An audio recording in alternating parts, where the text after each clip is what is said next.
This is a Danger Entertainment podcast.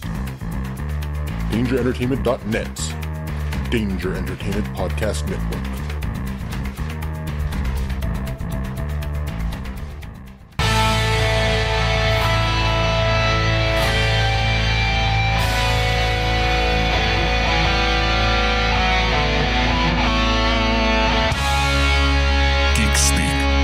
Definitive 365 cut.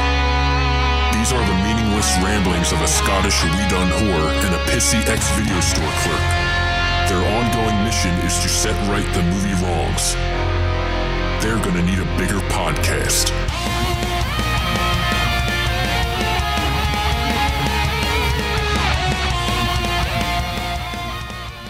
Toby Osmond. Hello everybody and welcome to 365 Flex Podcast. I am Kevin, the pissy ex-video store clerk. Yes, you are. And I am Chris, the Scottish Whedon whore. Yes, you are. And as you would have saw last night, Game of Thrones is over. It's finished. It's done. Bran sits on the Iron Throne, or Arya, or Gendry, or... You think Gendry? I think Gendry. Yeah. I don't think Gendry. But yeah, so last night, Game of Thrones happened, and an amazing actor who's been on this show countless times is our weatherman, is our man about town. Toby the fuck Osmond was in Game of Thrones last That's night. the only way to describe him. Toby the fuck Osmond. Toby the fuck Osmond. I really do think that's the only way to describe the guy.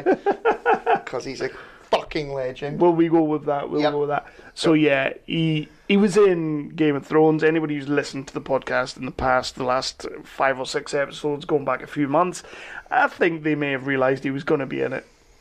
Yeah. We kept it subtle. We didn't want to lay it on too thick.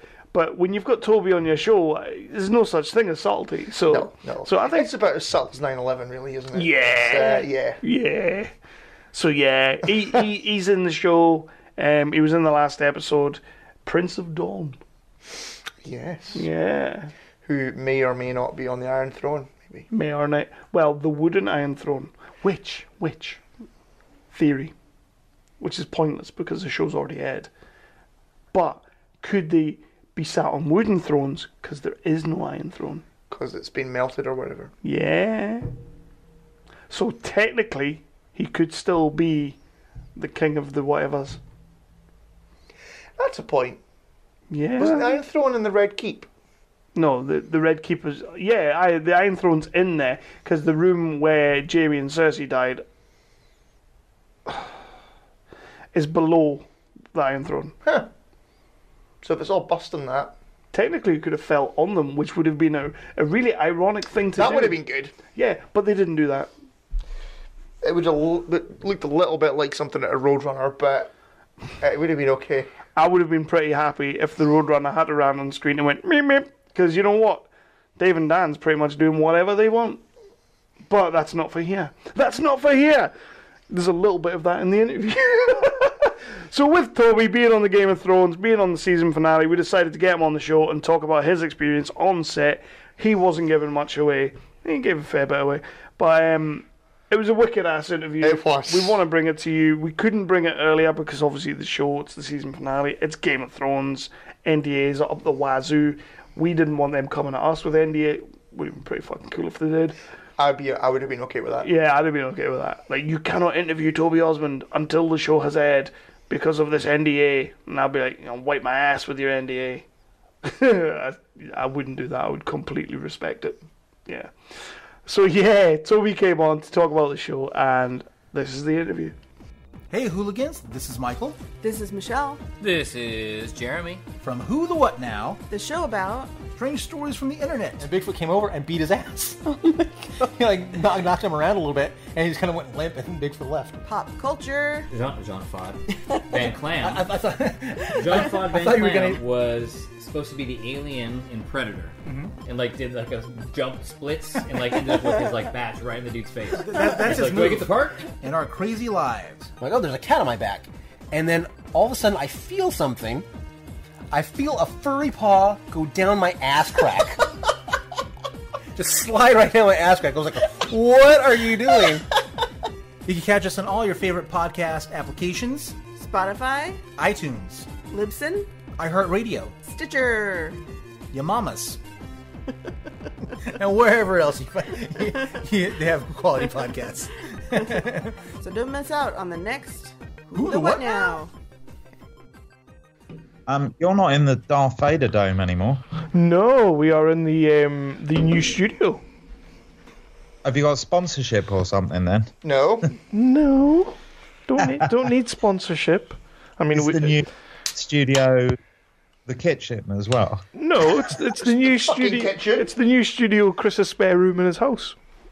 Nice. Yeah, we got soundproofing and everything. It's awesome. I'm in French Daphne's front room. One cheeky little request. Please don't go for a pee this time on the podcast. All I'm hearing is go for a poo.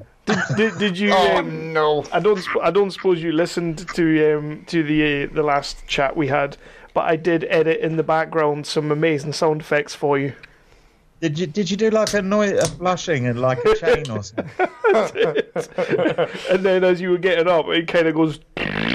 Oh yes, I did hear that. Because the thing is, the weird thing is, I was watching, I don't know if it's Netflix or what, I was watching something today, like 2 hours ago, and it was like a documentary series on Ted Bundy. Oh yeah. Nice. Serial killer. And don't say nice to her. He was just misunderstood. And yeah, they were like, one of those like FBI psychologists or something was like, this type of character, he's so narcissistic, he'll probably read all of the newspaper articles about himself and watch all the interviews. He'll probably even keep clippings. I'm like, oh God. So of course I heard that sound effect. It was brilliant. What's the form? Are we recording already? We're recording. We're recording already. Toby, I feel it's just best to press record as soon as you answer, because it's going to go off the rails anyway. So, it's all gold. Yeah, basically, we just want to quiz you on Game of Thrones, my man. But we're still not talking spoilers because... Oh no, you're up to date, aren't you? I'm now up to date, Right, yeah. okay. So the only episode I haven't seen is the one I'm in. Wicked! How can you be in a show and haven't not watched the whole thing? This is it. People were just assuming that I knew absolutely everything about everything, even stuff that hadn't aired yet. I was like, no, I don't. And I haven't watched it yet. And I'm a fan, so shut up. I did like that the other day, how you left the group. I was like, sat there going, oh man, dude. I messaged Kev afterward. Look at what you did. Yeah. I like leaving groups as a statement. I think Lee Apsey, you remember Lee Apsey? He's a producer and writer on Dark Beacon, lovely guy. He introduced me to leaving groups as a statement, but as in a total comedy bit statement. It is pretty good. It is pretty effective. Basically, tonight on this episode, we have the wonderful, the amazing, we've got Toby back. Toby's back. Who else is on? Because basically... Well, we're going to have to say Toby Osmond off the telly. Toby Osmond off the telly from Game of Thrones fame, of all programs. We're gonna be talking about it because the dude was in the show, and we've kind of, I think we've made thinly veiled sort of. Well, we didn't want to wreck Toby's career altogether, so we kind of had to gloss over that, didn't we? We had to gloss over it. We weren't really allowed to talk about it. I mean, obviously Toby couldn't talk about it, but he did subtly in a way. Someone at the agency I'm repped by did this post on Spotlight and did this like really obvious like hint that I was in Game of Thrones. Now bear in mind it's a funny one with NDAs, non-disclosure agreements. Yeah. Because I was quite paranoid about it. It took me a while to even tell my brother, for instance. I didn't tell my sister for probably about 9 months. Wow. Because she was she's a 19-year-old. You can't trust teenagers. Yeah, no, you're right. You're right. Yeah. So I was taking it really seriously, and someone at my agency put this thing on my sort of next appearing in box on Spotlight. It was something along the lines of really enjoyed filming a great royal role in major fantasy network series final season airing. Oh, wow. next Well, that could be anything. That could be anything, to be fair. They, in my mind, they even said with dragons, but they definitely didn't. But, I mean, no. That could have been the final season of Power starts on Netflix soon, so that could have easily been Power. It could have been Power. Yeah, I think you're overthinking it there, Toby. Me and lots of other people who said this guy's in Game of Thrones. It was crazy though, because kind of you weren't, as you say, you were taking your NDA seriously, and last year we were down in London for MCM Comic Con. You kind of alluded to having done something, but you weren't giving it up, and we were pissed. By the way, we were pissed off that you weren't telling us. But you kind of alluded to having recently just filmed something. But then, like, about a week, maybe 2 weeks later, it turns out that, as you say, this whole Spotlight thing, but you go on Reddit and you type in Toby Osmond.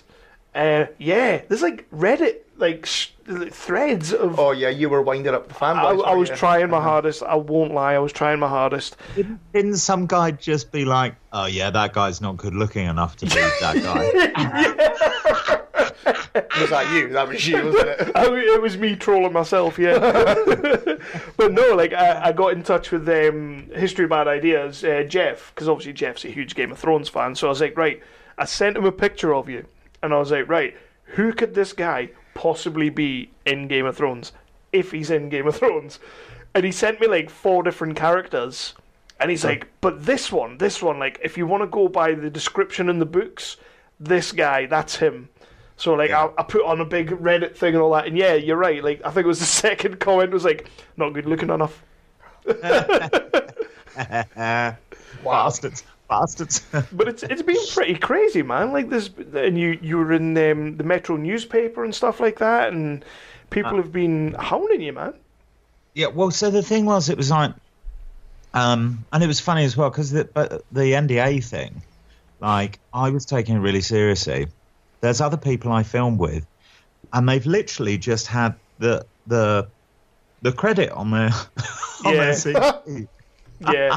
So Game of Thrones, blah blah blah, whatever character, on their thing. But it's just, I don't know. It was a combination of stuff. Like, I went to a pre-Belfast rap party where there were like loads of people from, because you go anywhere in Belfast, there's people involved in the show. Yeah. But there was people who like, I think that I said to you guys before, maybe I was a bit starstruck because I met the guy who owns, I think it's Nymeria and Summer, the direwolves. So like, I met the two. Awesome. That's pretty cool, actually.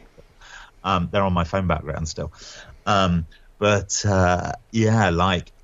But those guys, they don't give a fuck. They'll just take a picture of you, put it on Instagram, say #Prince of Dawn, you know, like, they don't give a fuck. Or like, maybe they finished work on it like a year ago or so. They just don't care. So yeah, then it all got into Reddit, and then the Express picked it up, the Metro picked it up, which is quite exciting, and also all the like Game of Thrones sites. Which there are a great many of. Yeah. Yeah. And let's be entirely clear. I mean, we're recording this now for release. I don't know what I should say legally. Anyway, I haven't seen the episode yet. No. There is a chance I'm completely cut out of it. Oh no, that can't happen. Right. No. So like. Well, I'll tell you what I'm going to do, right? I'm going to watch the episode, and then I'm going to decide if I put it out. Because there's no point mentioning somebody who might have been in an episode. Yeah. I've been chatting to like publicists and PR people and stuff, and one of them, really nice guy, got him with like a house on fire. I was like, look, there's a chance I could sort of get cut out of the show. I mean, so I knew someone who was in. She had an entire story arc. If you remember, Wolf Hall, was it the Henry VIII thing with Mark Rylance? Really good show. It was. She had an entire character arc throughout the entire miniseries, 4 or 6 episodes, whatever it was. I think she was like a maid, and basically when it got to the editing, they saw it as just superfluous. Like they cut her entire fucking story. Shit. Yeah. So it was just shocking, terrible. I mean, yeah. Anyway, so I never the whole film industry and television industry. Yeah. You never trust anything until it's actually fucking happened. But yeah, I don't know. We'll see. But they've already mentioned the characters, so I'm hoping, yeah. They've already mentioned them in this series or in series before. You know this now. So because we're airing, That's after right. Right. Prince of Dawn. Prince of Dawn. See, I called Dawn. You do look a bit Dornish. I called Dawn. So what I'd like you to ask your friend Gareth or whoever it was. What was his name? Jeff, yeah. Jeff. I got a G. Oh, that's good. I'm dyslexic. So I assumed I was playing the youngest brother of Doran and fucking Red Viper. Mm-hmm. So House Martell, because that would, you'd think, unless Prince Doran Martell had another son, but it's just I'm too old, unfortunately. So the question in my mind is, am I a Martell or am I one of the other Dornish houses? See, I had you down as a Martell.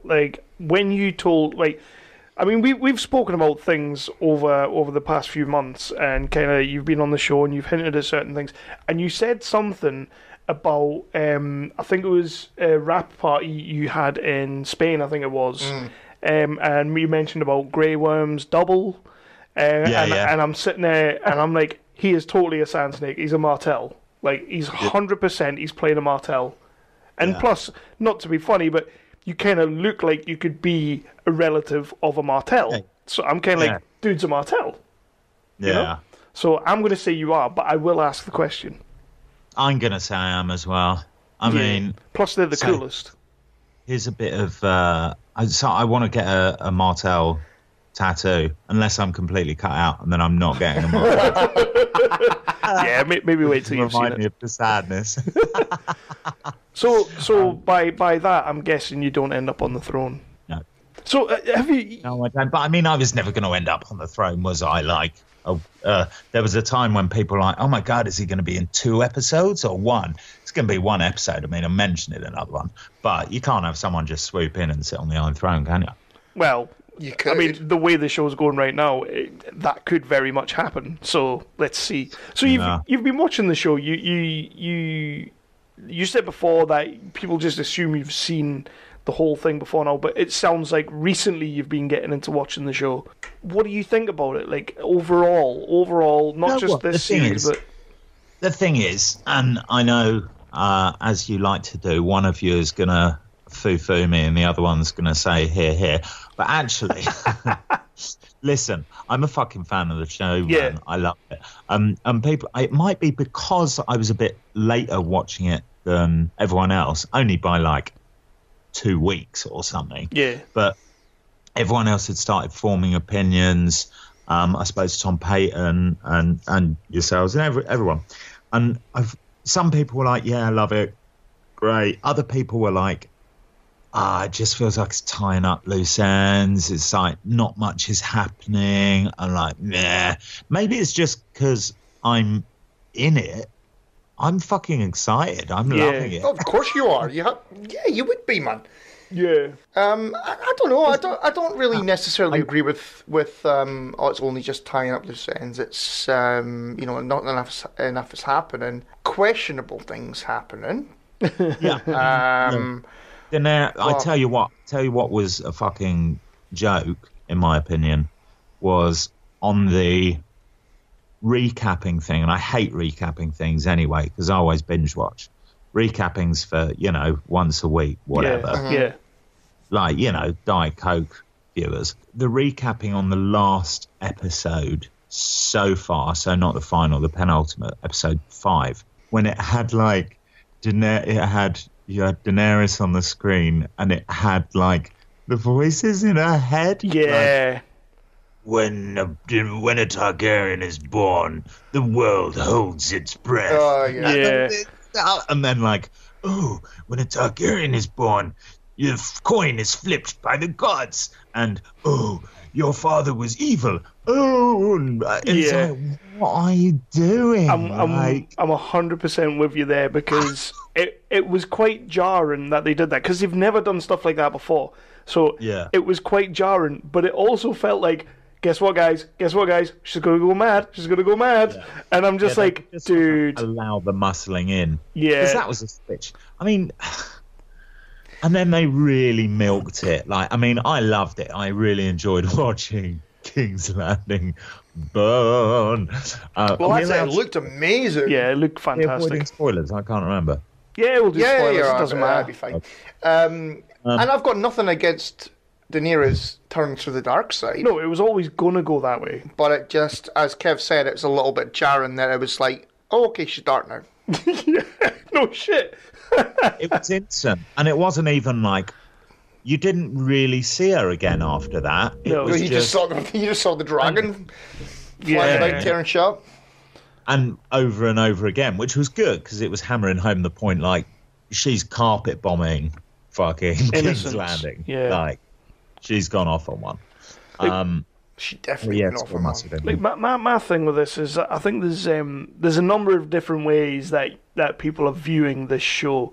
And I don't know, like, you have the book guys, the guys who've read all the books, the guys who know all the mythology and all the lore, and then they're watching the TV show, and the thing is that they can pull certain things from the book that make sense to the show, but I'm not that guy. I'm the guy who's literally just watched the show, love the show, find it very entertaining, love what's going on, but I don't necessarily feel like I have to read the books to because the ending to Jaime and Cersei's story, I felt it was, for me, I felt it was just a little bit cheap because they didn't really pay off Cersei's prophecy.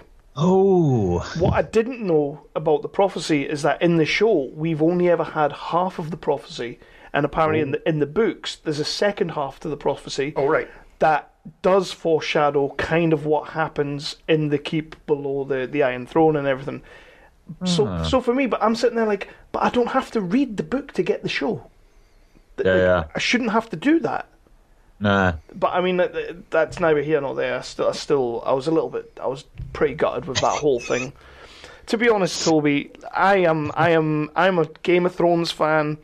I can't wait to see you in it. I really want you to be on the Iron Throne. But I am a Game of Thrones fan. I am entertained by it. But there's a certain point where the entertainment for me also has to service the characters and has to service the story.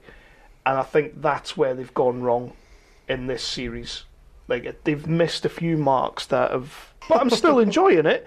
And like you say, the destruction of King's Landing was fucking awesome. Yeah.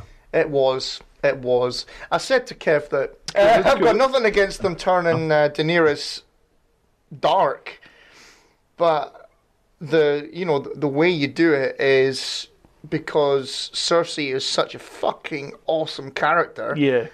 You have Cersei, just beating Daenerys down and mentally. Let's be honest, Cersei is a punk in that episode. She's a punk ass bitch in that episode.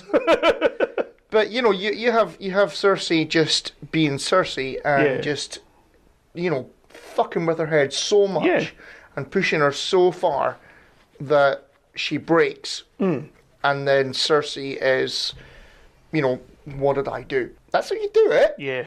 I'm still excited. I'm still excited to see where it goes. You've got to be. To be fair, they now have to pull it out of the bag, and I'm sure they will, because we've had, 7 6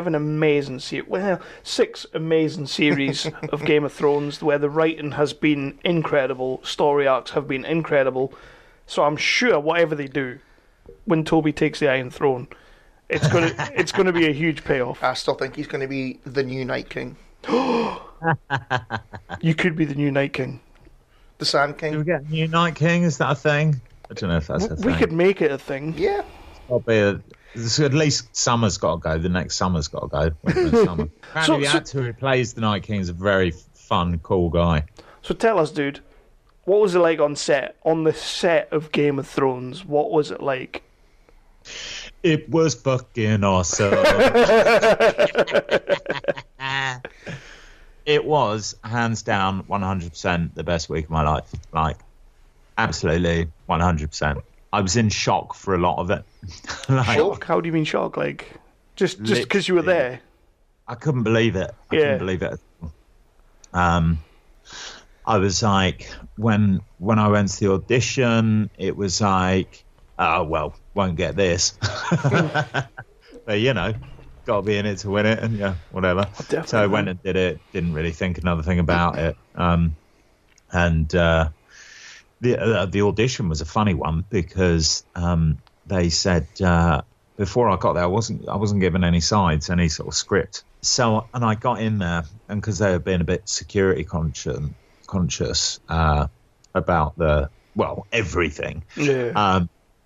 I got in there without knowing really what I was doing. The casting was for something like a sounds cringe, for a charismatic man. And then when I got in there, they were like, okay, you're like a leader of, you're like a commander or something, and you're speaking to your generals, and they're trying to convince you of different ways to defend a city. This isn't what the actual scene was, by the way, but it's the audition. And they were like, okay, so, you know, the Dornish character, and that was the first time I heard Dornish,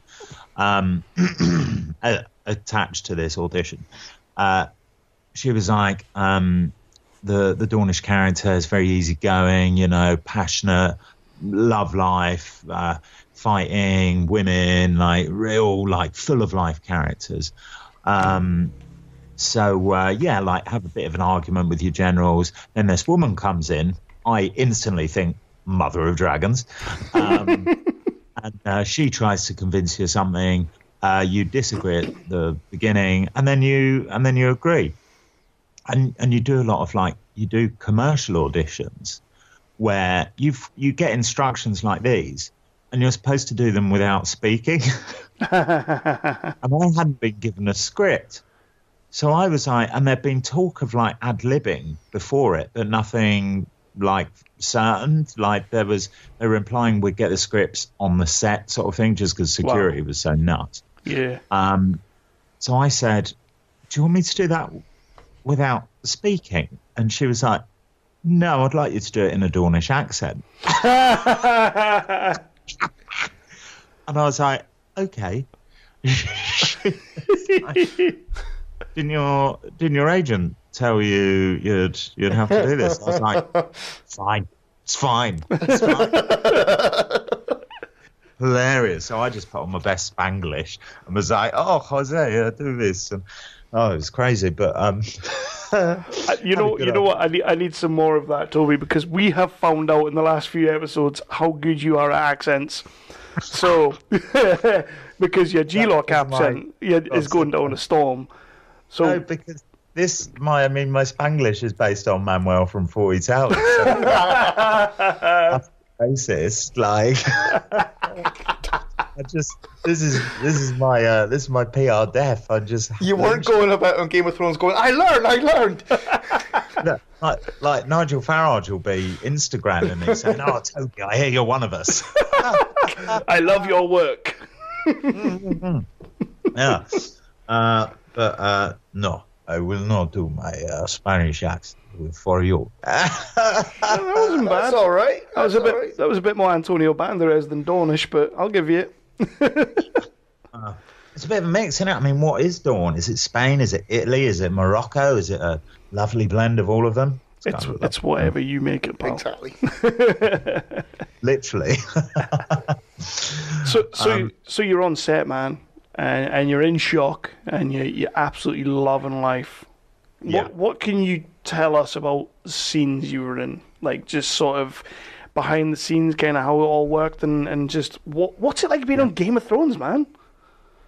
I mean, bonkers. Like, the magnitude of the set. Like, I've been on, like, decent budget films and stuff before, but this was, like, just next level. They had, like, I think 3+ cameras shooting all the time.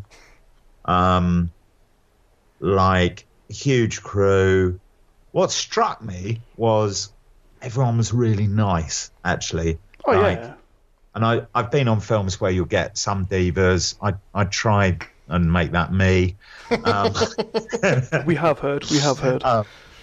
But yeah, like all the cast, all the crew were really lovely. It was really like a family sort of environment, and it was because, like, I think it comes down from the top, maybe, like old Dan and David, D&D. Oh yeah, old Dan and David, best buddies. D&D. Yeah. I danced the funky chicken in front of Dan Weiss, I think, at the rap party in Seville. I was so drunk. I wasn't keeping it together. I was still a bit too excited, and I was running through the dance floor amok, and I just sort of stopped, and in the haze I saw him just sort of register that I was standing, like, literally a foot in front of him in his space, and I did a little dance, and then I ran off again because I thought, what did I just do? They'll never cast me in Star Wars. Yeah, I should have done my best, like, lightsaber impression or something. Sounds like more like a Jar Jar impression, to be honest. Please. Oh, we just got serious Toby Osmond. Yeah. Anyway, so that was shocking. No, but I mean, it was fantastic. We were shooting in Seville. It was the Dragon Pit. Yeah. Nice. Yeah. So actually, I'm not sitting on the Iron Throne, but I am sitting on a wooden throne. That'll do. Oh well, that's better if anything. Yeah. Yeah. And the scene, I don't know, how much do you want me to say about the scene? Like, I don't want to spoil it for you guys. Tell me everything. Yeah, go for it. It'll be fine. I want everything, man. I won't tell you the big spoiler. Oh, no, don't tell us big spoiler. You can text me that later. Yeah, the setup is like the Dragon Pit, which because I was rewatching it all, I think the other Dragon Pit scene is at the end of season 7 when they bring the White Walker, the zombie, down. Yeah. With Euron and everyone. that was the first time I'd seen that since before I did the actual shoot, and it was like, oh my God, is there? That's where the toilets were. That was the green room. I was getting a bit emotional. Way to pull back the curtain. Thank you. Now I'm just going to be sitting there thinking there were toilets somewhere. Off screen. But no, it's lovely just seeing it again. But anyway, so we're in the Dragon Pit, and it's the same setups, but it's a horseshoe of the wooden thrones, same ones you see in the other Dragon Pit scene. And it's basically, it seems like, now I'm up to date, it's most of the survivors, it's all the A-lister Game of Thrones royalty are in the scene. Nice. With a few notable exceptions, which I won't go into. But I mean, it was, well, I'm not going to say precisely, but yeah, I mean, there were several of the Starks. I'll just say Starks. Several? There's only like 2 live. Like 3? I think as of episode 5, there are. Oh, well, I guess Snow's a Targaryen really now, isn't he? And a twat. But we'll not go into that. Well, he was never a Stark anyway. He was a bastard. He was a bastard. So, yeah, but no, there was like, it's just all the fucking biggies, and especially the ones who have come to the main characters in this last series as well. Nice. And some of them are a bit like, why is I mean, I love the guy, I love the character. Why is he here? What's But, yeah, so essentially it was supposed to be all of the heads, all of the leaders of the Seven Kingdoms. Sweet. And we're having a meeting. So it's like, I suppose a good a sort of comparison might be like on Star Wars, if it's all of the, I don't know, all of the ancient Jedis and ancient leaders of the Sith all are sitting in one room, and you're just like, I'm sitting between Yoda and Palpatine, and I'm freaking out, man. So we know in the movie world that and TV world that sometimes things can be shot sort of out of context in a way so that things aren't getting ruined or whatever. So when you were on set, were all those people on set with you? Obviously, no, don't tell us who, but were they literally there with you? So what they did was, first off, we were told that alternate endings had been filmed. It was to throw off, like, rumours and conjecture and theories and, like people with drones or whatever and cameras and superfans trying to work out, like, to prevent spoilers. So we weren't entirely sure if we were filming the actual fucking thing or not. Several nice people on the inside were like, no, this isn't a fakie. Like, and also, I mean, they've got a lot of money, but that was a lot of shoot. We were doing like, I think it was probably 2, maybe 3 scenes. I wasn't 100% sure. It was 2 scenes, but it was taking, I think it was about 8 days of filming. Jesus. And like, it was just over and over and over and over. And like, they weren't going for a fake ending. They were going perfection, which was great to be a part of. So you're not getting cut out. That's not happening. I kind of think it would hopefully be hard for them to cut me out. Oh, God, touch wood. Touch wood. You're Toby Osmond, man. It would be impossible to cut you out. Well, no, but I mean, the thing is, you know, Game of Thrones, like all the leaders, they wear black, they wear grey, they wear sort of grey, blue, grey, black, charcoal black, apart from the Dornish. Yeah. Who wear gold embroidered. Exactly. Yeah, was that the best day ever? Or? It was the best thing ever. Yeah. I had the sword, which was a snakehead scimitar. Sweet. Which was made specifically for the Red Viper of Dawn, who never used it because he uses a spear in the Viper vs. the Mountain. Yeah. But I had slung on my belt in the scabbard the fucking Red Viper of Dawn sword. I was like, awesome. Did you get to take it home? Look, I asked the weapon master so many times if I could take it home. I think he was starting to wear down at the end, but I mean, yeah, he didn't let me have it. Also, getting on the plane a bit tricky. You'd find a way. You'd find a way. I would have. So but yeah, no, it was brilliant. It sounds it, man. Like, even just as like, yeah, that would have been amazing. Just being there. There was like, I mean, there's not a question there. I'm just, it's just a statement. And like, where was our set visit, Toby? I was NDA'd. Yeah, we struggled to get down to London for a day. I don't know if we'd be able to go. We would have managed. Peelers. That was your hint. That was your hint. That I was like, shit! Something. Wish I'd drunk it now. Yeah. Dornish drink. But yeah, no, it was great. It was like, and I mean, there was points where one of the it's not too much of a spoiler if I say like Yara Greyjoy Okay. was sitting next to me.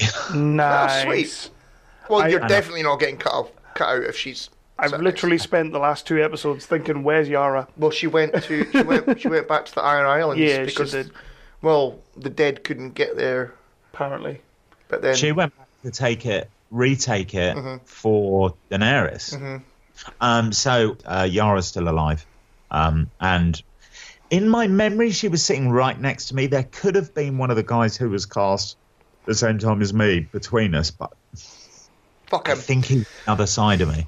So she was either right next to me or there was one person between us. And then on the other side, very nice guy, Lino Faccioli, who's the Arryn lad, Lord of the Vale. Remember the kid? Yeah, He's like, yeah. Throw a door, mummy. Sweet. Yeah. I thought he was Who's dead. obviously- No, Oh, that's pretty Because awesome. after old Littlefinger dies, Yeah. he's now Lord, isn't he? right. Yeah. Okay. I miss Yeah. Littlefinger. Oh no. I was really pleased when he died. Oh, I was pleased when he died, but it's just Aidan Gillen, man, like, you know, it's superb. Not as good as Toby Osmond. Oh, stop. So But I love the Littlefinger character, like that idea of like essentially maybe a sort of anarchist or something who's got, it's like Gormenghast, where you've got someone who's starting from the bottom. They've got no respect for the hierarchy or the way things are, and they just want to smash the status quo and take over. It's an impressive character. he's a great character, and he played it so well. Yeah, he was. He did my head in though. He was a little bit, like, he was a tad rapey, but I still loved him. So, Peter, mate, just speak a little bit less creepily. You're probably... And then you see him in other things, and he's talking normal, but all you can hear is Peter Baelish. And it's like, sitting there watching The Dark Knight Returns, and all you can hear is Littlefinger. But yeah.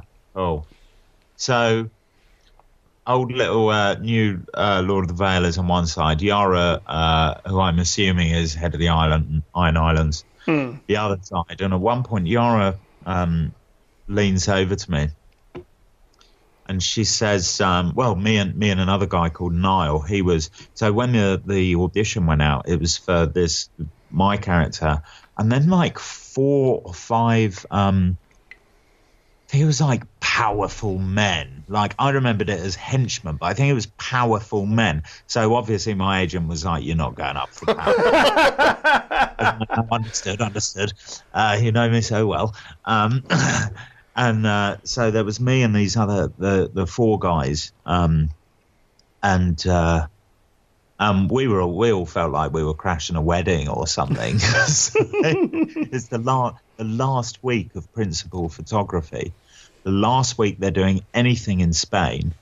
After that, it's just back in Belfast with a skeleton crew and cast doing pickups and stuff. So it was the biggie. It was the last big sort of week, and it was a massive scene as well. So Yara just leans over to us like on day 3 or something, and she's like, "How did you guys get here?" We're like, "We don't know. Please don't tell anyone." She's like, "I know some pretty famous people who would kind of kill to get in the seats you're sitting in." We're like, "Please don't tell those people, please." Sounds awesome, Like, man. it was just brilliant. The whole thing was fantastic. I think it was Dan Weiss at some point came over later in the like week 2, and he sort of, I didn't even remember this until a guy called Niall, who was one of the other like the 4 big men or big powerful men. He reminded me like months afterwards. He's like, Do you remember when Dan came over and said to you, specifically you, like, "Oh, it's pretty good scene to get in on, isn't it, Toby?"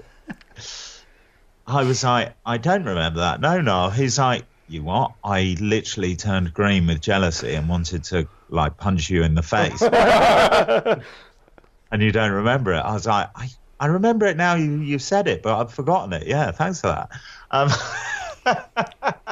But it was mental that we were there. It was crazy. It's like, you know, when Daniel Craig's playing like Stormtrooper, like like, I mean, that was the sort of level of this stuff. Like, it was so good to be there. Like, we were totally in shock, like, most of the time. It was nuts. Sounds like an awesome scene to be part of, but like, there's obviously a big event or something big happening there. As a Game of Thrones fan, like, separating yourself from the actor, was you kind of like started going, "Oh man, massive spoilers"? Yes, I was actually. I did. I said a few times, this is fantastic. I mean, the main problem is we're in the scene where we're deciding who sits on the Iron Throne. Yeah. So I was like, I guess I know that now, but it's worth it. Do you know then, because you've done this scene, do you, Toby Osmond, know who sits on the Iron Throne at the end of Game of Thrones? Yeah, I do. Shit. Tell me. Don't tell him. Oh man. We'll know on Monday. But we've already seen it. That's true. Remember, we're recording ahead of time. We've already seen it. Oh yeah. You saw it on Monday, don't exactly. you? That's right. I've already seen it, Toby. Just refresh my memory. We've already seen everything. just refresh my memory, Toby. Tell me. I think I know who it is. Can we put theories out there, and you can nod if we are right or wrong? Look, you're only spoiling it for yourself. The listeners will know because they'll have watched it, unlike us who are reminiscent in not having watched it yet. Yeah, this is going to be the most messed up episode ever. Right, okay, then don't tell us. Obviously, don't tell us, right? There were massive spoilers as well, like people dying. Oh, yeah, tell us that. Yeah. But, like, is it, as a fan of the show, is it a satisfying conclusion as to who sits on the throne? I believe so. What you were saying about reading the books versus the TV show, like I've read the first 3 books, I think, and I sort of I enjoy the show, like sort of almost separately, like you do, like well ahead of whatever. I don't even know which other books have been written now. I need to read them. Not a lot been written by now, I think.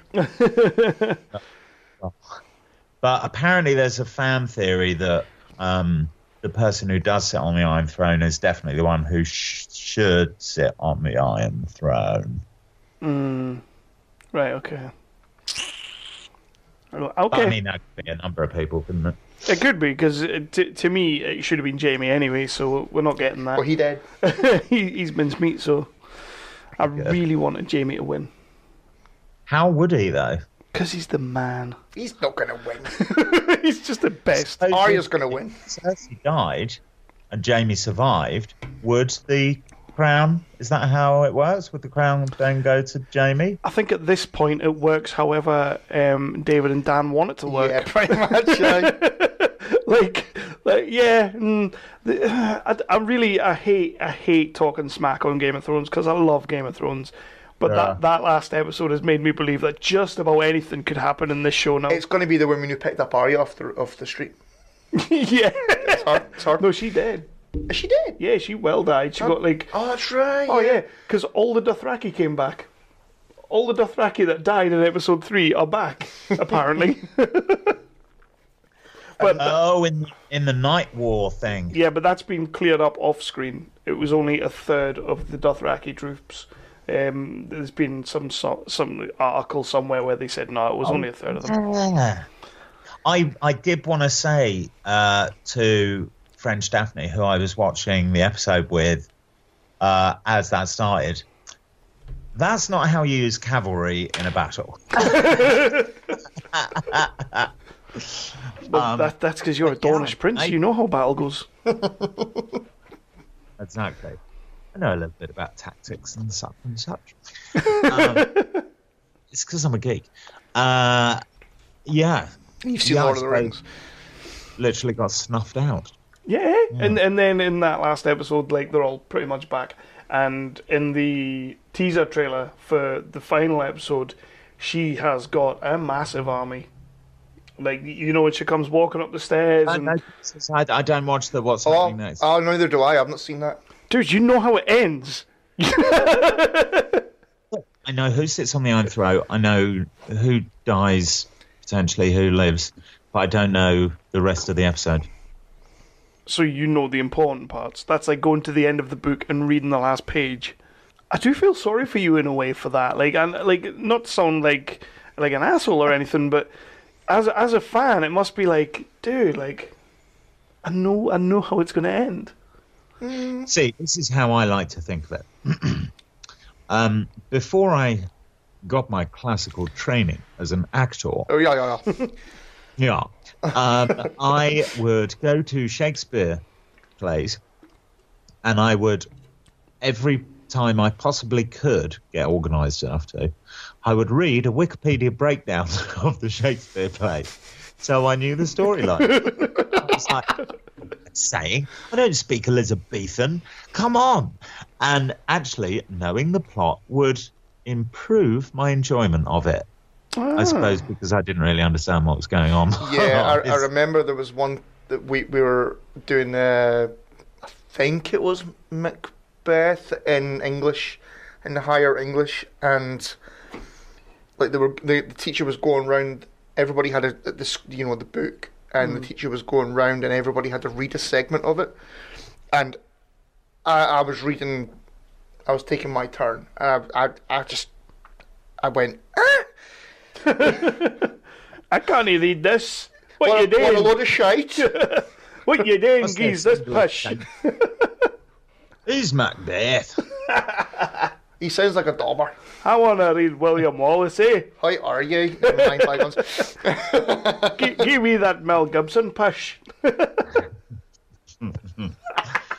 He's come back, hasn't he? Anyway, he's right. I saw a headline that there's hell on because you're going to be playing a Jewish fella. Oh God, there's hell on for everything. Oh. I don't know in what movie or anything. I just saw the headline. Outrage. Mm-hmm. Anyway. Yeah, so back to Toby Osmond off the telly. Mel Gibson, who's he? so this is you've done some pretty cool films as of late. You know, you've been hitting the independent scene. We've seen a few things with you in. We've been following you for a little while now. But what's kind of, once Game of Thrones hits, I'm assuming that's going to be a little bit of a catapult for you, something for you to take advantage of. But what have you got next? What you looking into? Where you going? What you doing? Star Wars, right? Star Wars. Literally, I was gonna say, hopefully Star Wars. I do not know. I'm auditioning for stuff. At the moment, I'm kind of like, which is a very privileged place to be. I'm just sort of lining up interviews and stuff and doing all that stuff. But yeah, I've got some auditions happening. Like, I've got one later this week. Yeah, I don't know. We'll see, really. I want to try and use the Game of Thrones muscle to get in on some, like, decent stage work as well. I'll be like, RSC, come on. I was in Game of Thrones. Let me on stage. I'll just hold a spear. Nice. Please. Oh, RSC is the Royal Shakespeare Company. Yeah, no, we're not. We're not complete. I know we're north Egypts. of the wall, but fuck me. We've had electricity for like 3 years now and everything. So, yeah, I mean, it's just, I don't know, really. I suppose oh no, I can't say that. I was going to say I'm going to a fan screening event of Thrones on Monday, but that was yesterday. I went to a fantastic fan screening event of Thrones yesterday in Belfast. In Belfast, nice. So yeah, I mean, I'm just gonna, try and utilize it and. Oh yeah, you got to do that. Yeah, And we see you've absolutely rocketed up the IMDb chart. it's funny, isn't it? I quite like that. I posted on my I haven't really been on social media much recently. I had some I'll be honest, it's my sister. I got my sister to do my Instagram for a bit. That's why all the posts look done by teenagers. But yeah, I sort of did a bit of a jokey post. I don't know, it was something like 6 months ago or something on my Facebook saying I got in the top 40, maybe it's top 30,000 on IMDb or something, which is, it's not to be sniffed at, I suppose. It's decent, but I mean, they're saying 2 million on IMDb or something, but it's I'm in the top 30,000. But when you look at IMDb,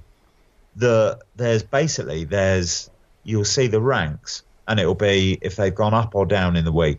Yeah. Unless you click on it, or unless you've got IMDb Pro or something.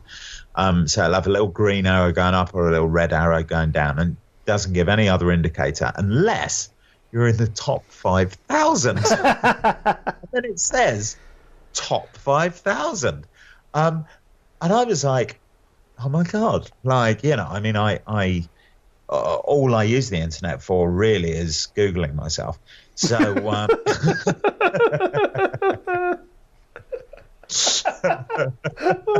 that's the best phrase ever.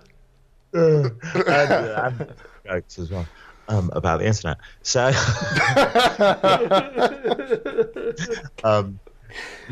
but no, I was because there was these articles that come out recently about speculation about me playing Prince John. I Googled myself to find the articles, and I was like, I'll just check the old IMDb rating. I was like, oh my God, it's I can't remember what it was, 3,500, 4,500, something like that. I was like, I've made it into the top 5,000. Oh my God. And my second thought was, I'll lose about 100,000 of that in 2 weeks' time. Whatever.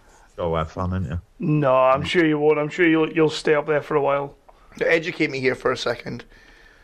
Is this top 5,000 sort of tweeted about or something? Or? No, it's IMDb. They call it like a star-o-meter. It's how bright your star is at that point in time. Ooh, well. It's kind of a rating of how much someone is being Googled, how much press they're in, articles out there. It's one of those really super complicated algorithms, which I don't understand at all. All I know is that when I first got on IMDb, if I got my mum and brother to search for me every day, it would increase my number. Oh, that's got to be done. That shit has got to be done. Oh yeah, definitely. Yeah. So it's supposed to be how famous someone is at a certain time, essentially. But it's so much bullshit. It's you see the graphs on them. It's I'm definitely dropping 100,000 in 2 weeks. But anyway, it's nice to be in the top 5,000. They can put it on my gravestone when I don't make the cut. I am absolutely. It sounds like that scene is hugely important. Obviously, it is, and I can't really see that being cut. It's not getting cut. To be honest, I mean, the thing is, it was such literally, it was the best week of my life. Yeah, it was. yeah. I can say that, never having had children, never having been married, etc. So it would still be the best week of your life. Would that beat that for you? I've been married. I've got 3 kids. Game of Thrones would still be the best week of my life. I just felt so thrilled and so lucky to have got on it, and I only hope that I kept a certain level of self-respect in the profuse thanks and the emotion in my voice when I was saying thank you to Dan and David. Just I just wanted to say thank you thank you. Thank you. And then you did the chicken walk thing. Yeah. Oh. That shit's gonna haunt you. To be fair, afterwards, when we were all really hungover, everyone was like, "Don't worry about it. Everyone's fucked up in front of them. They love to party." Like, So on that, what are they like? Like Dan and Dave, like, because these are these two guys who brought Game of Thrones to life. You know, George R. R. Martin's work, obviously, but he trusted them enough to give them his show and to make his show. What are they like? Just to speak to and to be around and. You know what? They're just really mild-mannered, very lovely, down-to-earth, gentle men. They're very nice. Really easygoing, softly spoken. I don't have a bad word to say about either of them. Like, really lovely, really professional, really welcoming. They know their Star nice. Wars.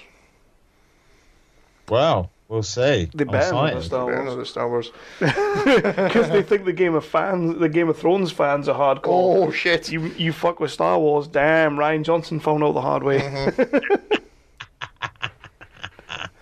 But yeah, I think, to be honest, I think they're quite possibly their like personalities is the reason why the whole set was so nice. Because I found like if there's a nice director at the top and a first AD and a producer who like can keep their cool, then it just sort of trickles like downhill in a nice way. Yeah. Champagne fountain, chocolate fondue. Nice. Oh, Nice. With the chicken dance. yeah, so it was lovely, and we met so many nice people on set, and it was just cool. Like, yeah, Grey Worm's a lad. He's a lad. Like, I met Edmure Tully, Tobias Menzies, which is a real honour. Who Lord of Riverrun, is it? Is it Edmure Tully? Brother of the Blackfish, Cat's uncle, I think, or Catelyn Stark's brother. Oh, I know what you mean. And at the Red Wedding, he's the one who gets who's getting married. Mm-hmm. Yeah, I think he was in James Bond. Was he? Like the recent ones, wasn't he?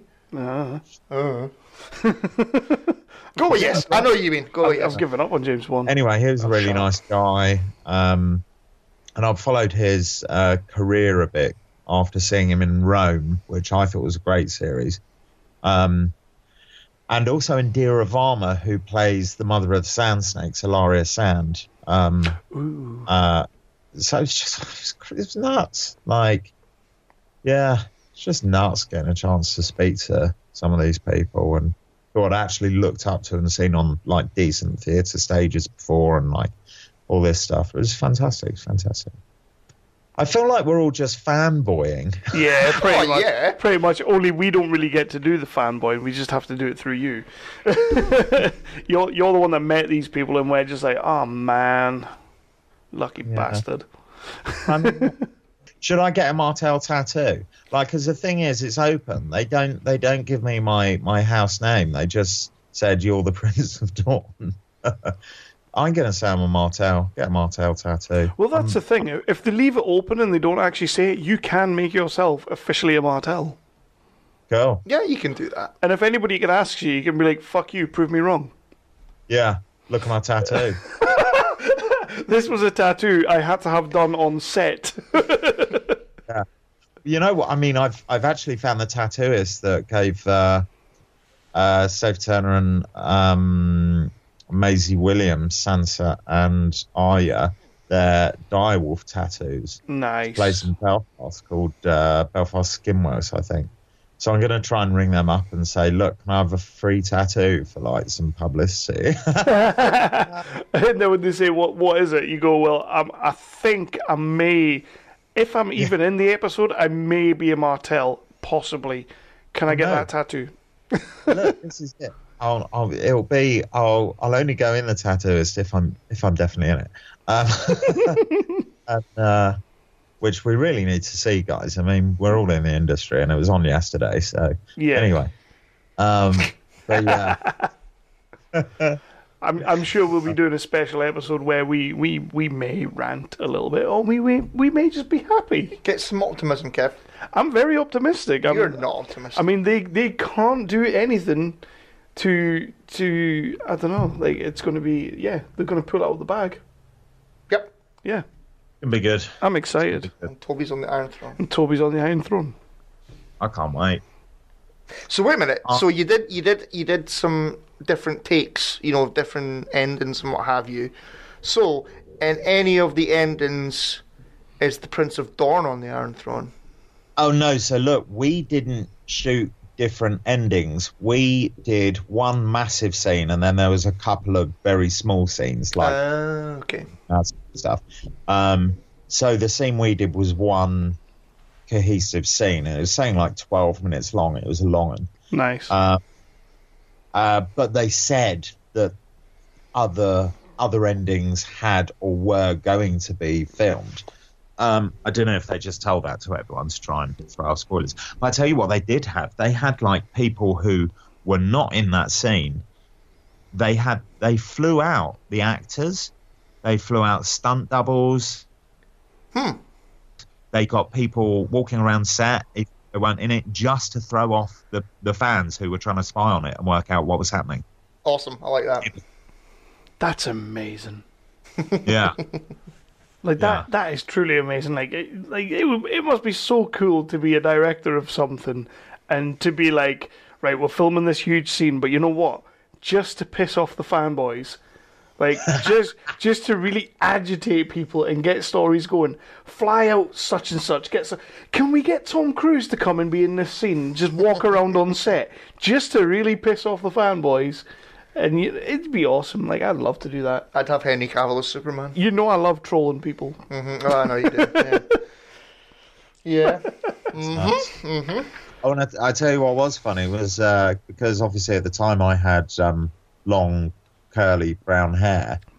So in the back of the car with the darkened windows, driving out from the fortress-like set, looking into the car from the outside, when we got outside of the set, there's literally like steel gates sort of roll back, and there's like 50 screaming Spanish teenage girls, all looking for Kit Harington. And I go past in the car, and they just start throwing themselves at the car because the silhouette is exactly the same as Jon Snow's, and they're like, Kit. I heard Kit in a Spanish accent so many times that period of time, but can't complain. It was a hell of a week.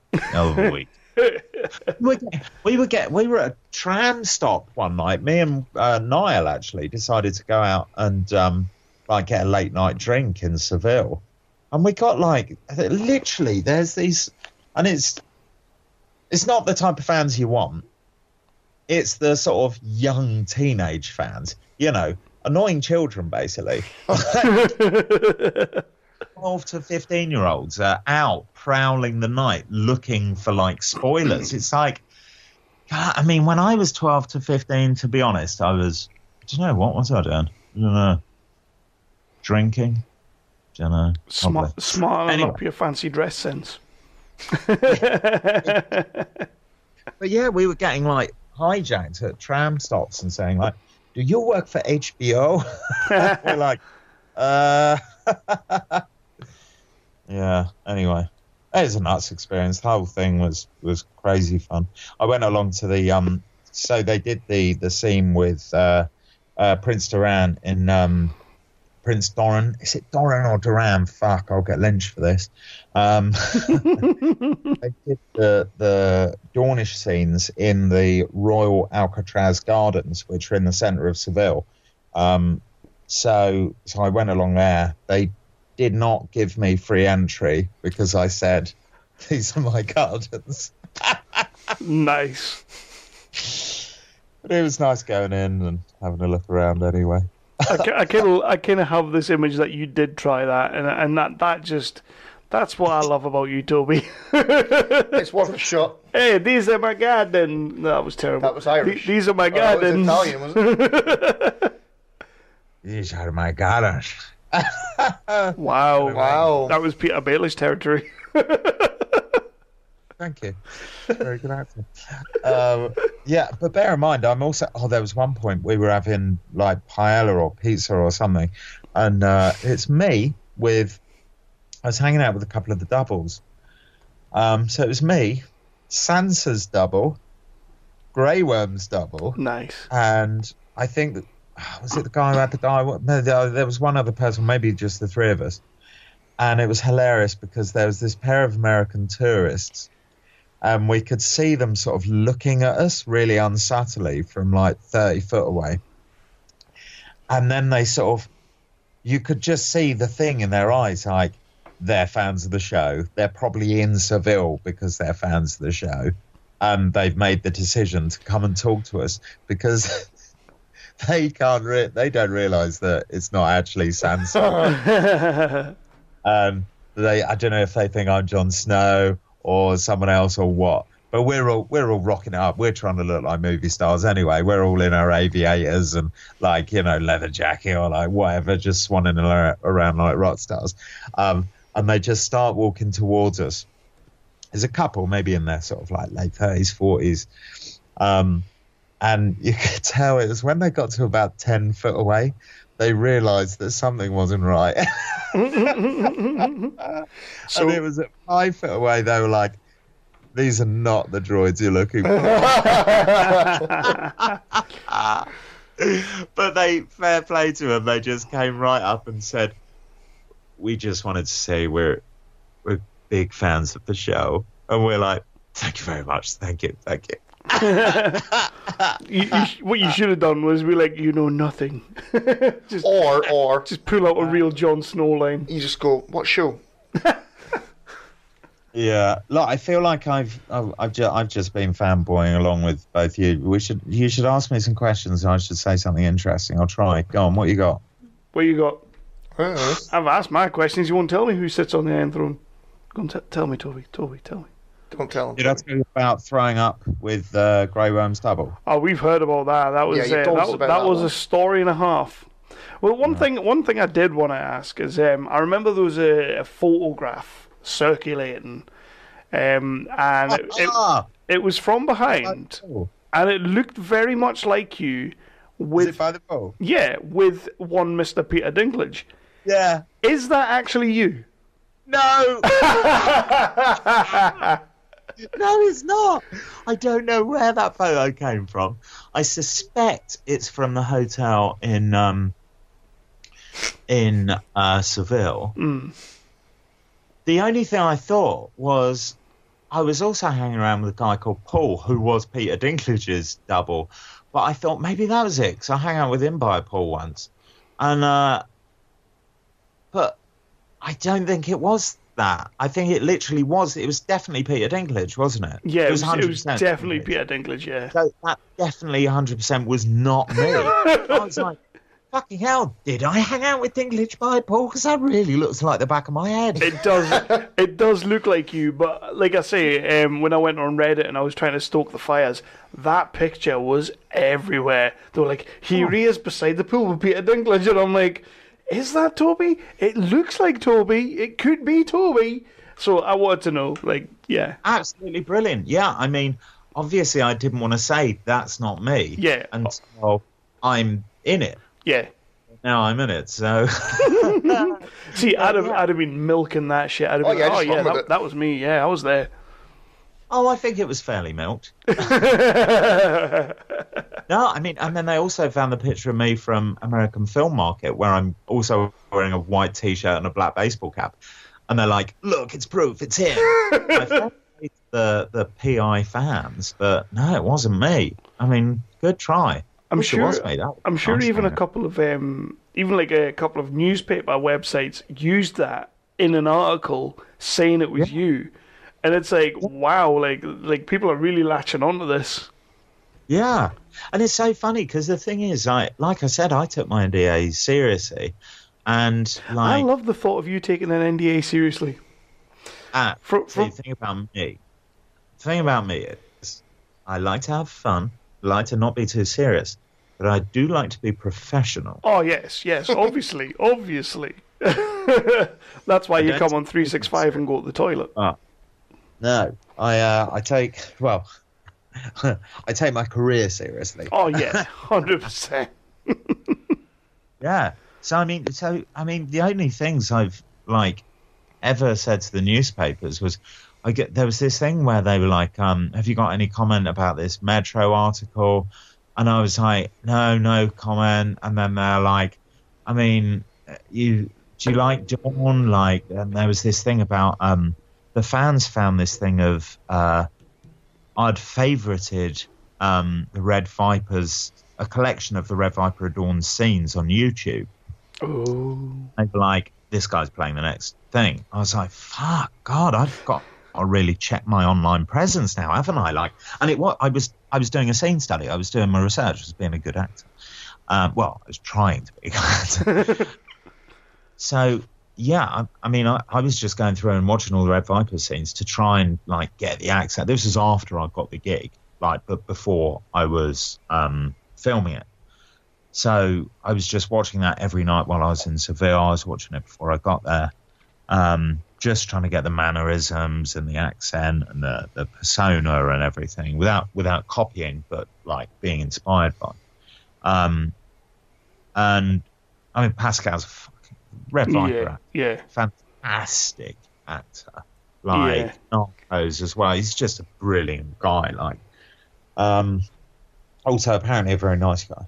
That's one of my favourite Game of Thrones characters. Through the whole thing, the Red Viper was just the nuts. He was amazing. He was brilliant. He should sit on the Iron Throne. Oh yeah. I mean, you're the next best thing, but yeah. They get some glue together and put the head back together. You never know. Okay, but what? Right. So yes. Anyway, so there was this. They asked this thing of oh, what are you do you have a favourite kingdom? Is it Dawn? I was like, come on, Dawn's a great nation. I love Dawn. And that was one of the, I think it came out in the last Metro article, and they literally said Toby Osmond made no comment, but when pushed said Dawn is the best kingdom. And then they said, and it was brilliant. Then they said, literally it was but he said Dawn is the best kingdom. Full stop. Next sentence is that because you're the prince of them, Toby? Then they have a photo of my face, and the clipping is Toby Osmond says Dawn is the best kingdom. So fucking hell, milking it. But I mean, hey, I can't complain. I feel like I've honoured my NDA as much as possible. Yeah, I think you've done your bit. Does that not creep you out a bit though? People looking at what you're following and all that kind of thing, trying to examine it. Does that not creep you out? My phone? No, you what you're following on social media and what. Oh, yeah. I mean, I think that would creep me out. I did. I mean, I would never normally do this, but I did Google myself to see what. Well, you've never mentioned that before. I did want to check, because also honestly, I don't suffer fools lightly. If someone says something really stupid, or if they're really racist, or say something really ignorant or sexist or just stupid, if it's on a public forum or whatever, I might just say, you're an ignorant fuck. You're a racist. Just check yourself. And I'm like, oh, God, people might look at this stuff now. So I'm sort of well, to be fair, if someone's an idiot or whatever, then, call it as it is. I would say you'll get more respect for saying, yeah, I did say that. Oh, yeah. He was a fucking idiot. Yeah. You don't want to become one of those people who just are afraid to offend anyone No. So just apologise Oh, for everything and are so middle of the road. That's not you, Toby. That's not you. Yeah, I mean, I try and offend at least one person every day. Well, It's yeah, my mantra. exactly. It's like a Mars bar, keeps the doctor away. So, Yeah. What are you Yeah. filming next then? Tell us. Tom Payton film. Surprise, surprise. Right. So is this Yeah, the so- next one? The next project of the, what is it, like 5 he's got on the go for this year or something? Yeah, something like that. Yeah. And this is not 100% confirmed. I should be absolutely clear. However, Tom says there's a very strong chance, and he's got a particular role in mind for me for his next film, Nice. which I don't know if I can say anything about it, but it's about fake news. I'm sure it's fine to say that. Yeah, it's a big change for Tom, actually. It's not sci-fi, it's not horror. Right, okay.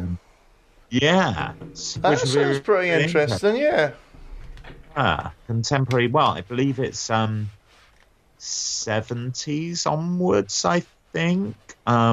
Political commentary. Still a drama, still Yeah. like, a film. But yeah, so that should be the next thing. Right. We'll see. So that sounds pretty We'll see. interesting.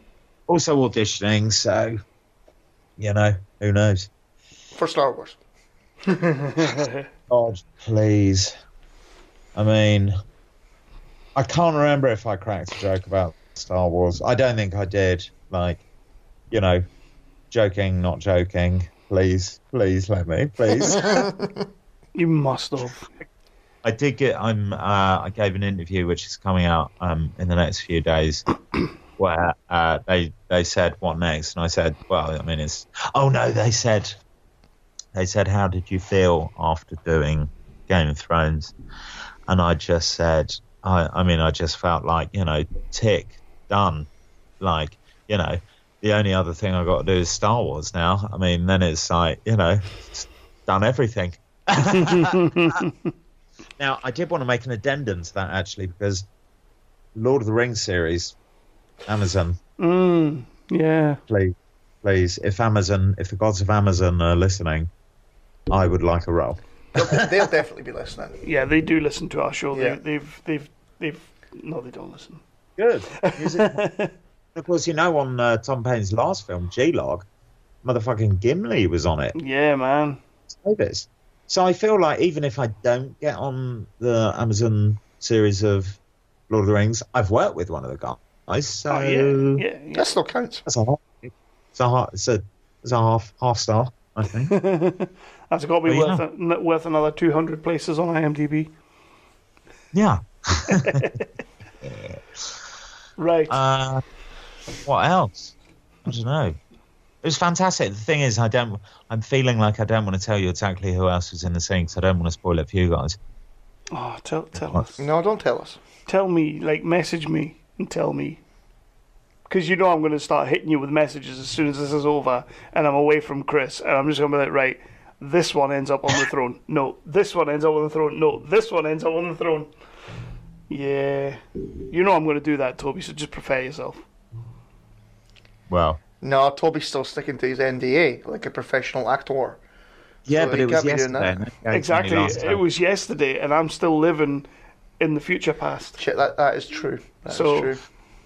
No, I'm not going to tell you who's on the throne, because it'll ruin it for you when you watch it. No, I don't want that. Never that. Never that. Yeah. I tell you who else is in the scene who was lovely to chat to. Rupert, who plays Jon Royce, who is one of the Lords of the Vale. He's like the big elder chap with the white hair, big breastplate. He's the one who doesn't like Peter Baelish. Yeah. And it, yeah. Oh, yeah. Yeah. Okay. It says Yeah, he is like, class. not. Brilliant guy. We really had a good old chat. At one point, actually, I hope he's not listening. It might be private or whatever, but I'm sure it's not. He's got, like me, so when he was a young'un, I think like he was left on the farm or something, and he put his hands in the machine. Something like that.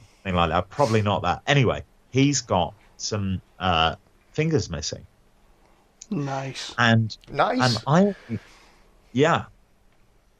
mean, he's had it his whole life. He's like fine with it. But I only realised, because you don't really see missing fingers unless someone points them out, or like, I don't know, staring at someone because you're on Game of Thrones set and you're in shock. So it was only on like day 5 or something I realised he had like a couple of fingers missing. We'd built up a bit of a rapport by this point, and we're just between takes, and he's sitting like 3 or 4 chairs to my left, wooden thrones. And I'm like, Rupert, you're missing fingers. So turns around in his absolutely RP, like aristocratic, deep voice, and he's like, say what, old boy? And I'm like, oh, no, sorry. And I sort of hold up my hand because I've got a little missing fingertip, which I only got like about a year or so ago. So it still excites me. And I'm like, no, look, I'm one of you. Literally. He's like, oh, jolly good. Oh, yes. How did you do that then, old boy? It's hilarious. And like the 2 or 3 people sitting between us are just, especially Lino Faccioli, who at the time was 17, just like is sort of looking at a bit of like shock and horror, like, what the fuck am I supposed to say? Just discussing our mutilations. Nice. Yeah.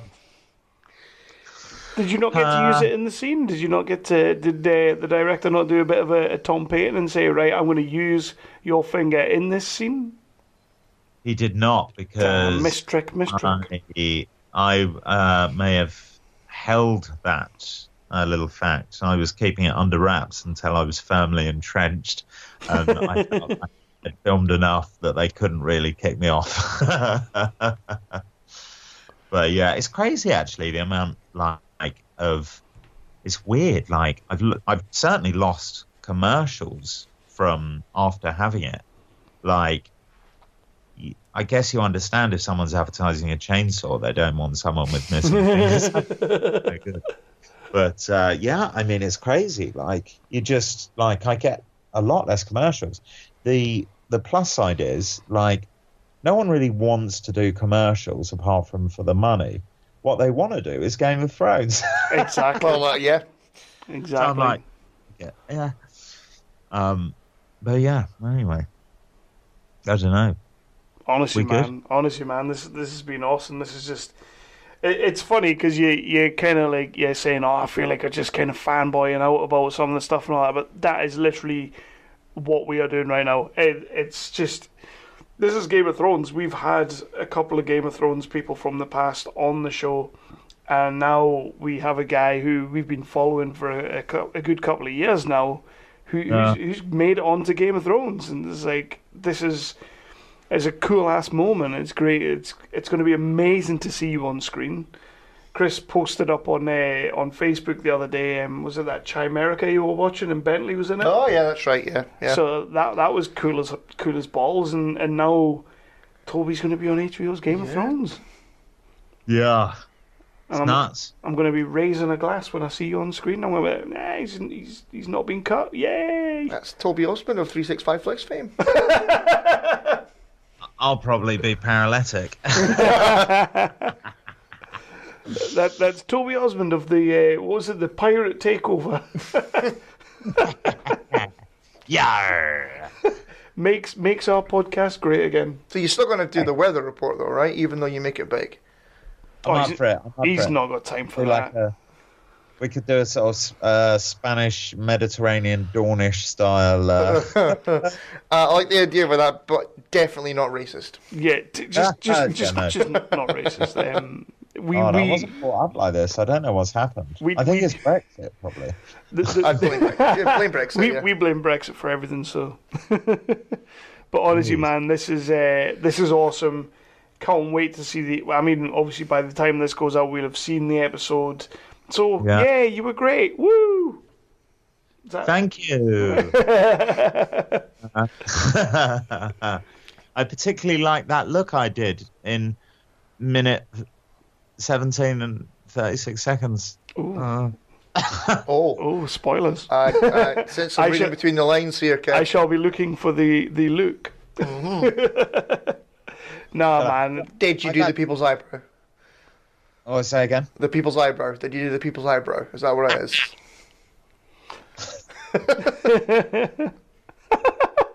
Toby. Can you smell what the Dornish are cooking? Oh, man. You totally must have done that on set. Right, yeah, that's probably my bedtime. Seriously, dude. As always, thanks for coming on and chatting with us. This is one we've wanted to talk to you for a while about. Obviously, I mean, I would say we've been pretty subtle in not letting anyone know that you were going to be in Game of Thrones so far. I can't remember mentioning it once. No. Toby definitely didn't mention it. Nope. As long as you weren't like me and told every Tinder date and taxi driver I've had. Puts it in the little Uber comments before they come and pick him up. I'm in Game of Thrones, you know. Right, man. Toby, awesome. Awesome. I love it. Thank you as ever for having me.